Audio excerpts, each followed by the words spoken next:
The 40th Discourse. The Prophet, Allah bless him and give him peace, is reported as having said, "You must observe a high standard of morality in your social relationships with people, for then, if you should die, they will pray for Allah to bestow His mercy upon you, and even if you are absent, they will still feel lovingly disposed toward you." Pay careful heed to this piece of good advice. Attach it firmly to your hearts, and do not treat it as just an idea to be considered mentally and compared theoretically with other ideas. I have drawn your attention to something that may seem rather unimportant, but which carries a very considerable reward.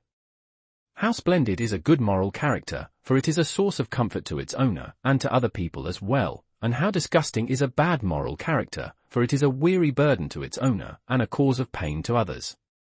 It is necessary for the true believer to wage a dedicated struggle against his own lower self, for the purpose of improving the quality of his moral character.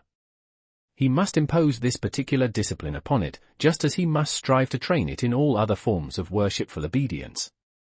As long as the lower self shows signs of recalcitrance and indignation, and a tendency to treat other people with contempt, you must continue the struggle until it is well and truly tamed. Once it is properly tamed, it will behave with humble modesty and meek submissiveness, and its moral character will be refined. It will recognize its own worth, and be tolerant of others. Before the dedicated struggle is waged against it, the lower self is a tyrannical pharaoh. Literally, a she-pharaoh. The modern reader should not read any male chauvinism into this, since the use of the feminine form pharaona, instead of the more familiar masculine pharaon, can no doubt be simply explained by the fact that the word nafs is grammatically feminine in Arabic. Congratulations to anyone who recognizes the true nature of his own lower self, and then treats it as an enemy, opposing it whenever it tries to tell him what to do. You must subject it constantly to the remembrance of death and of that which lies beyond death, for then it will become meekly submissive and its moral character will be improved. You must grasp it with the hand of contemplation, and cause it to enter the fire of hell and the garden of paradise, so that it can see what these contain, for then it will become meekly submissive and its moral character will be improved. You must contemplate the resurrection, and make your own lower selves experience it, before the actual resurrection comes to pass. The resurrection will be a delight for one set of people, and an occasion of grief for another group. For some it will be a festival, while for others it will be a funeral ceremony. For some people it will be the day of the festival of the righteous, the day of their recreational parade, the day on which they get to wear their robes of honor and to mount their fine riding beasts, while their attendants come forth to escort them, and their banners are unfurled. Their good deeds will take on visible forms, the radiance of which will shine upon their faces. If you have a serious interest in your Lord, almighty and glorious is He, and if you are seeking Him, you must stick close to me, and be content. If you are prepared to do this, well and good. If not, you are not being really honest. This path is not one that can be traveled in the company of the lower self, passionate desire, natural inclination, and the need to make a favorable impression on one's fellow creatures. I have disclosed the state of affairs to you, so if you wish, accept my terms. If not, you are more knowledgeable. If you do accept, I shall hope and pray that you may receive much good from Allah, almighty and glorious is He. Follow me, and do not fear for yourself on account of the hunger of the poor. You may rest assured that nothing but what you wish for is going to happen, and that you will experience nothing but good. When I was just a little boy, I used to go off by myself to spend time alone in empty places. At certain moments, I would hear a voice, although I never saw a person, saying, "You are surely blessed with goodness, and you will surely acquire goodness." Whenever this happened, I would get up and explore my surroundings, since I had no idea where that voice might be coming from, and for which all praise is due to Allah, almighty and glorious is He. I have experienced blessed grace in all my circumstances. I would run away from that voice, but then in solitude I would hear someone saying to me, "I think well of you." Among the servants of Allah, almighty and glorious is He, there are some who are empowered to say to something be, and it will thereupon come into being. You do not see them, however, and even if you did see them, you would fail to recognize them. You would slam your doors shut in their faces. You would tighten your purse strings in their presence, and you would not invite them to share the food on your table. Woe unto you! If you bolt your doors in the faces of the poor, Allah, Almighty and Glorious is He, will shut you out, but if you open them in their faces, Allah, Almighty and Glorious is He, will provide an opening for you. If you spend your financial resources to earn the favor of Allah, Almighty and Glorious is He, He will provide you with compensation, but if you spend those resources to earn the favor of your fellow creatures, He will make things difficult for you. Spend freely on good causes, and do not be stingy, for generosity is from Allah, Almighty and Glorious is He, while stinginess is from the devil.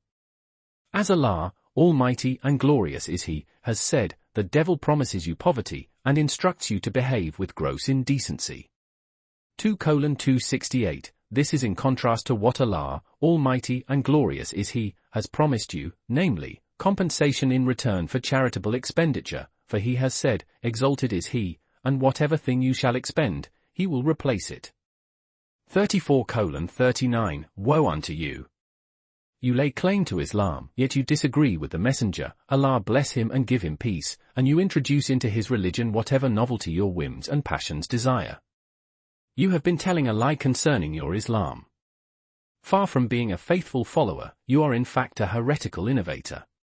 Far from being harmoniously compliant, you are actually an incompatible dissident. Surely you must have heard how the Prophet, Allah bless him and give him peace, has told us, follow, and do not introduce heretical innovations, for you have been given everything you need. You must also have heard his saying, Allah bless him and give him peace, I have left you in possession of unambiguous evidence. You claim to be a faithful follower of his, Allah bless him and give him peace, yet you contradict his words. You are quite unworthy of any respect. I am simply telling the truth, so if you wish to love me, well and good, but you do not have to love me if you do not wish to do so. If you wish to praise me, well and good, but you may also blame me, if you so wish. As Allah, Almighty and Glorious is He, has said, say, O mankind, the truth has come to you from your Lord. 10:108. So, if there is anyone who wishes to believe, let him believe, and if there is someone who wishes to disbelieve, let him disbelieve. No one will run away from what I have to say, unless he is a hypocrite, an impostor, a heretical innovator, someone who is motivated by his whims and passions, someone who readily complies with his own lower self, someone who is at variance with the Book of Allah, Almighty and Glorious is He, and the Sunna of His Messenger, Allah bless him and give him peace, someone who is a hater of the truth and a lover of falsehood, someone whose heart takes no steps in the direction of closeness to his Master, Almighty and Glorious is He. Use the ears and eyes of your heart to listen and look, without doubt and suspicion, then watch out for the marvelous wonders you will see. You must cease to view the people with doubt and suspicion. Acknowledge the fact that they always tell the truth, and be ready to accept instruction from them, without asking why and how. For then, they will adopt you as a member of their company. They will regard you as fit to enter their service, and they will share with you whatever blessings are bestowed upon them. Blessings and favors are bestowed upon the hearts of the champions of truth, and secrets are communicated to their innermost beings, by night and by day. If you wish them to regard you as fit to enter their service, you must purify your character, both on the outside and on the inside, and stand before them at the ready. You must purify your heart by purging it of any heretical innovation, for the doctrine of the people is the doctrine of the prophets, the messengers, and the champions of the truth, may the blessings and peace of Allah be upon them all. Theirs is the school to which they adhere, in respect of religious tenets and practices, the school of the righteous predecessors. They would never make a claim that could not be substantiated, and whenever they do make a claim, it is supported by the testimony of two impeccable witnesses, whose honorable status is definitely beyond suspicion, namely, the Book of Allah, Almighty and Glorious is He, and the Sunna of His Messenger, Allah bless him and give him peace. O my people, you may do injustice to yourselves, but you must not do injustice to others. O servants of Allah! Beware of injustice, for it will result in darkness and gloom on the day of resurrection. Injustice causes both the heart and the face to turn completely dark. Beware of the prayer of supplication offered by one who has been treated unjustly. Beware of the tears shed by one who has suffered injustice, and of the fire that burns in the heart of the victim of oppression. The believer does not die until he has seen vengeance inflicted on his oppressor, until he has witnessed his death, the blackness of mourning at his door, the orphanhood of his children, the seizure of his material possessions, and the transfer of his authority to someone else. Injustice brings about the ruin of whole countries, and puts an end to their development. It darkens hearts and faces, and causes the means of livelihood to be in short supply. Do not perpetrate injustice, for it will result in darkness on the day of resurrection. The resurrection of our physical bodies is something we shall experience all too soon. The Creator of our physical bodies will make us stand before Him, while He calls us to account and submits us to interrogation. He will ask us about everything, be it little or much, and He will hold us responsible for the tiniest details. I am simply acting as a counselor for your benefit. I am not seeking any remuneration from you in exchange for my good advice. You must not get anywhere close to transactions in which usurious interest is involved, for that would amount to waging war against your Lord, and would result in the removal of blessed grace from your material resources. As Allah, Almighty and glorious is He, has told us in the Quran, that which you give in usury, so that it may grow on other people's wealth, does not grow at all with Allah. 30:39 When you make a loan, the terms of repayment should be exactly 1 dinar for 1 dinar.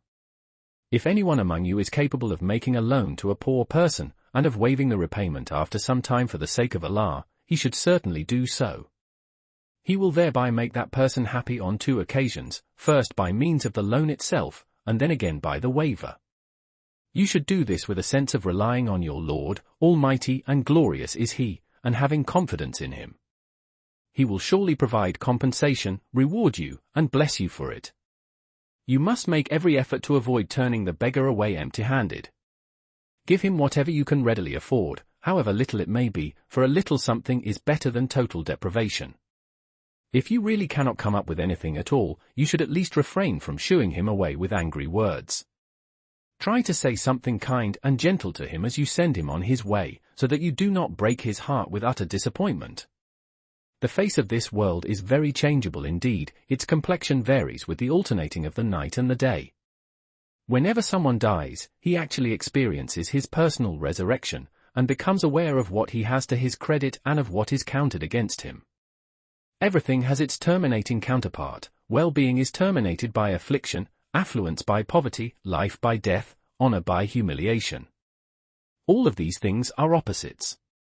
As one of them arrives, its opposite departs, and in the hereafter there is the termination of death. In the case of the believer who is spiritually aware, no sooner does he close the eyes of his head than the eyes of his heart open wide, so that he sees his fellow creatures in the state they happen to be in at that moment.